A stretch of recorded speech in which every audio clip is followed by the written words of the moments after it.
Okay, let's unpack this. So many of us, right, we walk around thinking confidence is just, well, something you either have or you don't. Yeah, like it's baked in. Exactly, like some character trait you're born with. Fixed, unchangeable. But what if that's, not the whole picture? Well, that fixed trait idea, it gets challenged pretty directly in the material you shared with us for this deep dive. A guide you sent over. Yeah, we're looking at this practical discussion you sent. It really digs into what true confidence is, and maybe more importantly, how it's actually built, not just assumed. Right, and this guide, it tackles that idea head on, that real inner strength is something you cultivate.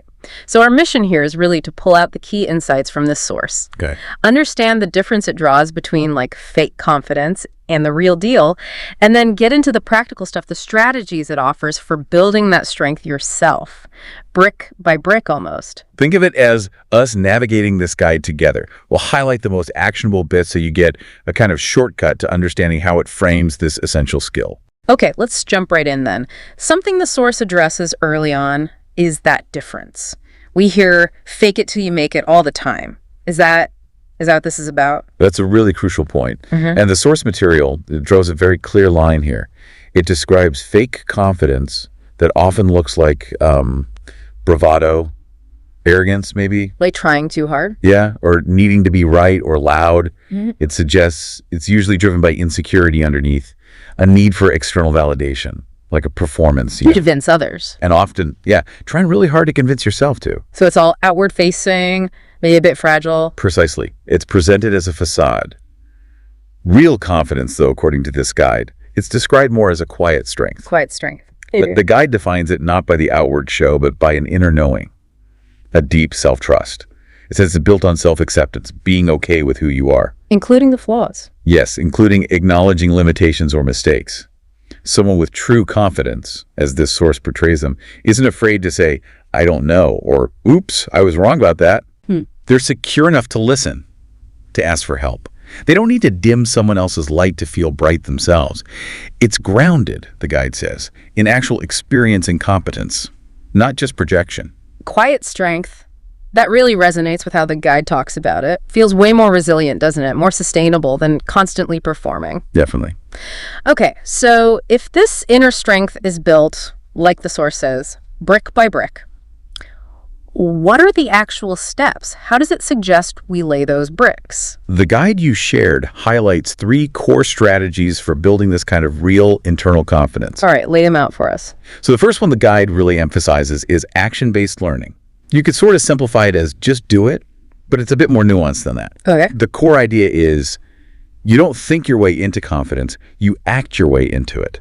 Acting your way into it. How does the guide explain that connection? Well, the material links confidence directly to competence. And competence, it says, comes from doing. It uses analogies like learning a new skill. Think riding a bike. Yeah. You don't get confident on a bike by reading a manual or, theorizing about balance. Right, you got to get on the thing. You get on the bike, you pedal, you wobble, maybe you fall, you get back up. Each try, each little success, every time you manage a turn without wiping out the confidence. Yeah. That builds the confidence, both physically and mentally. It comes through the experience. Oh, okay, I get it. It's like collecting experiential evidence. I was trying to learn something totally new recently, felt completely lost at first, but just forcing myself to do the tasks, even badly, it started building this tiny sense of capability. It wasn't me thinking I am capable. It was the doing that created the feeling. Exactly. The source really highlights that. Every attempt, even the failures, gives your brain evidence like, hey, I can handle this, or, okay, that didn't work, but I see why and I can try differently. Yeah. Failing forward isn't framed as a setback. It's progress. It's seen as essential progress, Yeah. accumulating that competence. Okay, so action-based learning. Get moving, start doing, build competence through experience. Got it. What's the second strategy from the guide? The second key strategy is what the source calls positive identity shifts. This one digs into the internal story you hold about yourself. Our self-image, the narrative we have running. Precisely. We all have an internal story, right? A dominant identity in different areas. I'm good at X. I'm awkward in social situations. I'm just not a numbers person. This guide points out that our actions tend to line up with that story. Oh, yeah. If you think you're bad at something. You'll probably act in ways that confirm it, yeah. So the shift comes by changing the story itself. How does the source say we actually do that? It suggests a pretty deliberate process, questioning your current identity in a specific area and then consciously stepping into the one you want. Oh, so. You ask yourself, who would a confident version of me be in this situation? What would they do? What would they believe? And then you start deliberately trying to embody those behaviors and beliefs. It's not about being fake, the guide stresses. It's about making a conscious choice to try on a new identity and then lining up your actions with that aspirational self. Okay, so if my internal script is screaming, I'm terrible at public speaking, the shift outlined here is to ask, okay, how would a confident speaker prepare? How would they stand? What would their intention be? And then consciously adopt those things. Exactly. Your old identity might fixate on the fear of judgment. Your new desired identity, based on the source's idea, might be, I am someone passionate, sharing valuable ideas. Okay. Then your focus shifts, right? From your own anxiety to connecting with the audience, conveying that passion. You're intentionally creating this feedback loop. Doing the confident thing reinforces the confident identity over time. That's really interesting. You're basically creating evidence for a new story about yourself. Okay, so we have action-based learning, positive identity shifts. What's the third piece from this guide? The third strategy the source highlights is managing the inner critic. You know, that internal voice. Oh, I know that voice. Yeah, the one that whispers doubts, points out every potential flaw, tells us we're not good enough, we're going to fail. Loves a good catastrophe scenario. That voice can totally sabotage any effort to build confidence or step into a new identity. The guy's pretty realistic here. It doesn't suggest you could just switch it off. Probably not possible, right? It's often part of our wiring, maybe for survival.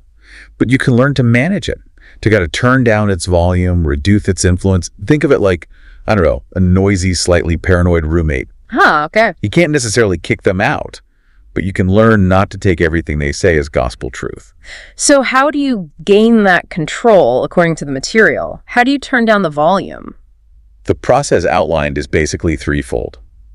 First, simply acknowledge the thought. Notice it's there without getting swept up in it or judging yourself for having it. Just observe, okay, there's that thought saying, I'm going to mess up. Just notice it. Second, question it. Actively ask, is this thought actually true? Is there solid evidence for this fear?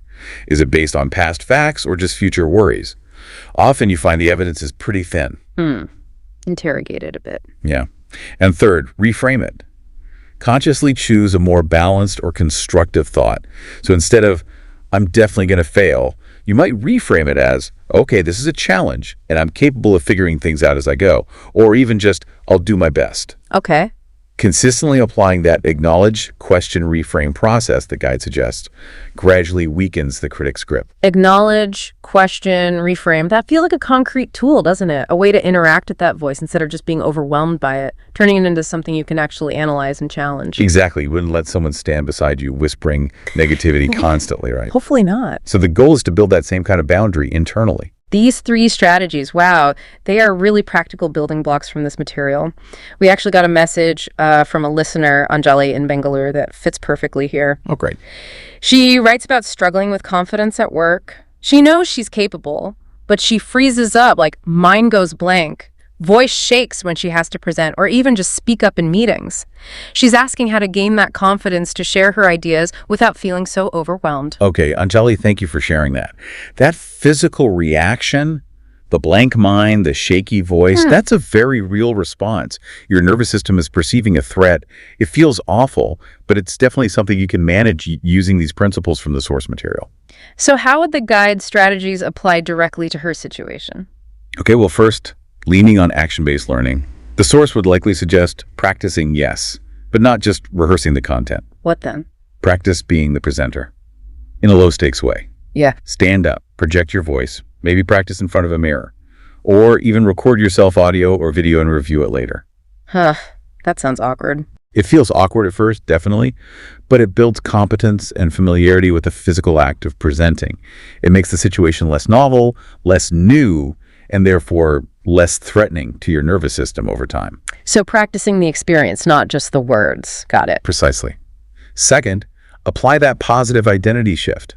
Before the meeting or presentation, the guide would suggest taking a few minutes. Consciously step into the identity of, say, a capable, clear communicator. How? Like visualization? Yeah, visualize yourself speaking calmly, getting your ideas across effectively. Imagine people listening, nodding. Really try to feel that sense of calm capability just for a moment. It's not just wishful thinking. It's like actively priming your brain for that desired role. Using visualization to kind of pave the way for the behavior. And third, managing that inner critic, the one whispering you'll go blank or your voice will shake. The source's advice to reframe is key here. How would she reframe that specific fear? Instead of focusing on the fear of failure, focus on the value of the ideas you want to share. Focus on your intention. My goal is to share this clearly because it's important and useful. Also, a really practical tip that aligns with managing that anxiety. Know your opening lines cold. Your first few sentences. Yeah, and maybe your closing lines too. Have those absolutely nailed down, practiced. Even if you wobble or lose your place in the middle, having a strong, rehearsed start to fall back on and a clear ending to aim for, those are like mental anchors. They can massively reduce the anxiety, quiet, that worry about completely falling apart.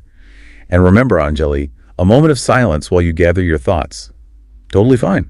A truly confident person, according to this guide, isn't afraid of a little pause. That advice, practicing the experience, anchoring with the opening and closing, that feels like it could make a huge difference for someone like Anjali. Directly applying these strategies. Small, intentional actions and shifts, just like the source material outlines, they really do add up to significant change over time. This has been such a clarifying exploration of the guide you share. It really drives home that point. Confidence isn't some fixed thing you were born with or without. Yeah. If you had to boil down the core empowering message from this specific source, what would you say it is? I think the core message from this material is really clear, and it's powerful. Confidence is not an innate trait you either have or you don't. It is absolutely a skill. A skill. And like any skill, riding that bike, playing piano, speaking effectively again, it gets stronger with intentional practice. It's built, like the guide says, by taking action and gathering that evidence of competence. Right. By consciously choosing the self-image you want and aligning your actions with it. And by learning to effectively manage that internal chatter, that inner critic. Every single step you take, intentionally, outside your comfort zone, no matter how small it feels, is like laying another brick, building your own confidence foundation. That's the picture this guide paints. A skill, not a trait. That framing, coming straight from the source, it really does shift things, doesn't it? It puts the power firmly back in your court. Exactly. It means it's within your control to cultivate this inner strength using the kinds of strategies outlined in this material. So for you listening right now, maybe take a second to reflect on these strategies we've unpacked from the guide today. Action-based learning, positive identity shifts, managing the inner critic. Which one of those feels like it resonates most strongly with you right now? Which one feels like maybe the most immediate or the most accessible first step you could take, maybe even today? Yeah, consider how applying just one tiny piece of this knowledge from the material could start laying that new brick in your own confidence foundation. It doesn't have to be some huge dramatic gesture. Small, consistent steps are what build real capability and thus real confidence. Keep exploring these ideas. Keep applying what you learn from the sources you bring us, and keep building that quiet strength within you. Thanks so much for diving deep with us today. Always a pleasure to explore these concepts through the material you provide. Keep building, keep growing, and keep shining.